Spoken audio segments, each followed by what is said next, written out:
Rob Allen with Stromquist and Company here with Nada Sutic. Nada, I just sat through 2 hours of a wonderful session on sustainability. Did a wonderful job moderating that. There's a lot of smart people in that room with a lot of similar ideas and then a little bit of takeaways. Tell us a little bit about your role, what you do, and then maybe segue that into what sustainability means to you. Yeah, for sure.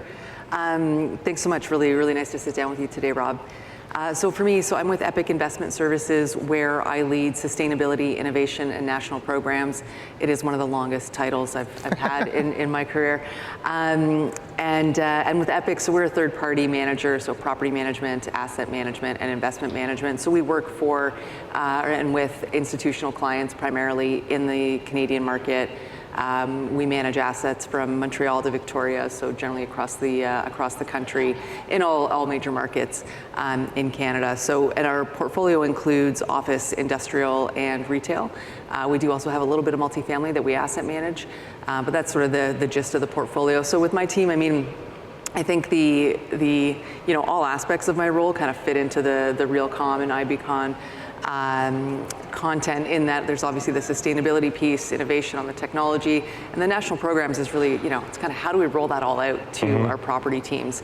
And so I think, with the session that we did, and it was great, we had a few different panels talking about climate risk and resilience, and then one talking more about sort of the reporting and data, and a lot about just sort of the, how much we need data to ultimately drive the execution of what we're all working on, and then ultimately kind of a smart buildings panel as well. So I think it's great, a lot of good people, a lot of different types of experience that I think came together in the Sustainable Impact Forum this year.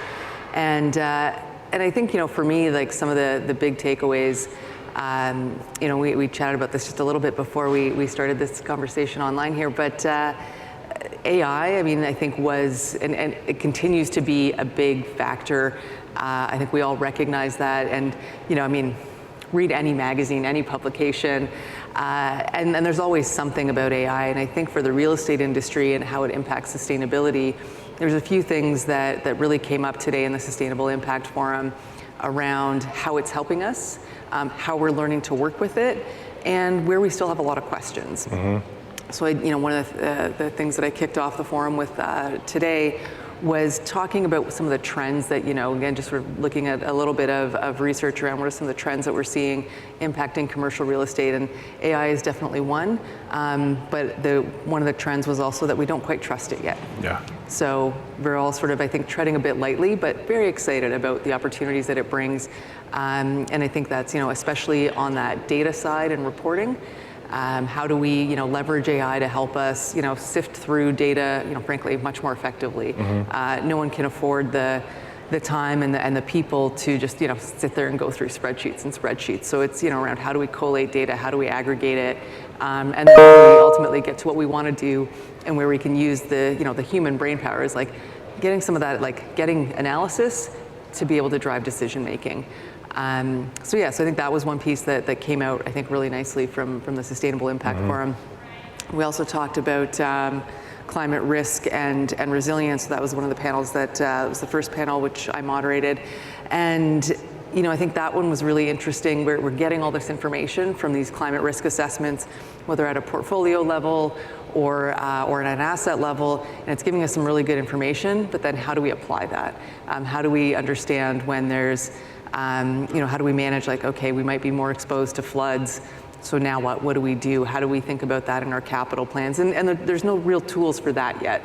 That's still very much kind of is like, okay, we've got this additional input of information, of risk assessment, that we then still have to bring back into the rest of the business in all the normal ways we run the business, right, and run the buildings, managing our property budgets, managing capital budgets, thinking about planning, 2 years, 3 years, 5 years, 10 years out, and then, trying to think about the business cases around and what are the risks that you might be willing to accept. Yeah, that was a great job. Yeah, sorry, I went on for a while there. No, that's excellent. It's like covered like 19 of my questions. Very good job.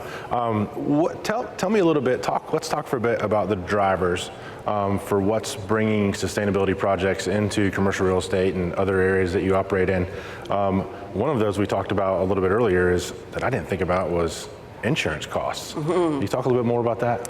Yeah, so I mean, insurance costs, to be honest, when I think back sort of 10, 15 years ago, of course, I mean, insurance has always been an issue and it's always something you're always very mindful of, but the increases that we have seen in insurance costs for properties, over this sort of last 5, 10 years where, you used to be able to budget, okay, assume it's going to go up 3%, 5%, and that's probably, further than even 15 years ago. And now it's like, if it's 10%, maybe it's 20%, so it really depends on, everything else that's going on. But the opportunities that you have to mitigate some of those cost increases are around how well you manage and being able to really work with your insurance advisors and brokers to help them understand what you as a manager do differently that helps to minimize some of those risks. But the insurance industry is, honestly has some of the best data about physical climate risk because it really impacts their bottom line, right? Just the nature of obviously how that business works. And so, when there's those catastrophic losses, massive hurricanes in Florida, the wildfires in LA, we had a lot of significant fires in Canada last year, as well as some significant floods.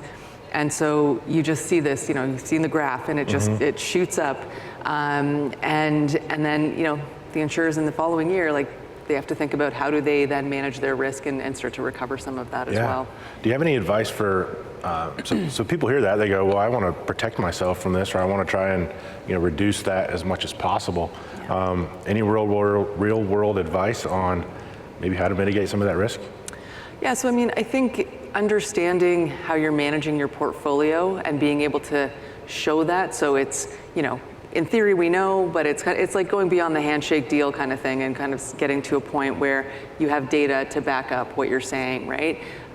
So, some simple things in terms of mitigating some of the physical climate risks, and I talked about this a little bit this morning as well, is like just simple stuff like making sure that you actually trim trees so that when there's severe winds, they're not, breaking off and causing damage.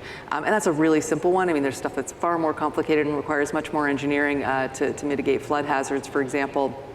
But I think it's then, then it kind of ties back to that reporting software, AI, and even to the smart building side where you kind of have to think about, how can I manage the building better? So if we're going to have increased heat exposure over the coming decades, what can I do? How can I monitor that trending even more effectively, make sure that I can get more life and ensure the resilience and the capacity of my cooling system to manage those extended heat periods, extended heat waves, perhaps in regions where we didn't have them before.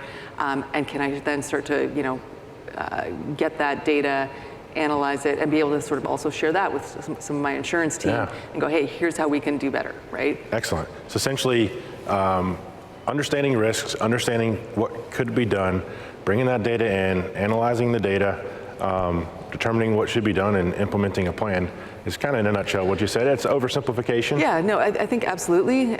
It's just not that easy. Yeah. Right. It's all very doable. Right. And you've put it very succinctly, and I think that that's kind of how you look at anything, right?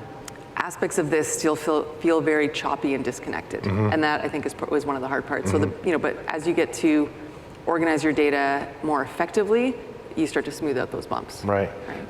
One key trend that you said, the workforce was going to double, or you say it more eloquently how you said it. People that are working in sustainability, you're going to double that workforce. Right. Tell me more about the trends. It's just, I think as sustainability becomes, and we think about energy, water, waste management, decarbonization, there's, other like social aspects and so on contributing to our communities and all of it is becoming much more embedded, I think, in business strategy, and it's becoming much more core to so many of our businesses, and I think we very much see that in the commercial real estate industry. And so when it becomes core to the business, well, you need to make sure that you're supporting it effectively, and you need people. Yeah, my perspective was much more positive after sitting in your session about all the sometimes the buzzwords around sustainability become a little bit polarizing, right? And it's kind of sad that it is, but there was something for everybody, no matter where you land on anything as far as you think. where we're working in buildings, trying to make buildings more efficient, and that's saving energy, saving money, whatever it is. It makes a lot of sense, and so that was really neat. But what's one piece of advice you would give to real estate leaders trying to future-proof their portfolios from a sustainability standpoint? Well, that's a tongue big twister. question. Yeah, and we're almost out of time. Start. Yeah. I think, pick something that feels manageable and just start. Yeah. You don't have to, you can't boil the ocean, right? So you can't figure it all out from, from one spot, but start picking away at something and the rest starts to come. Don't sit there and be paralyzed by not knowing what to do. Start doing something. If you don't do it quite right, back up from it. And call a friend. Yeah. Lots of people have done some of these things. We've all seen that game show. That's right. Great job, great session, great interview today. Thank you so much, and enjoy the rest of the show. Thanks, Rob. You too.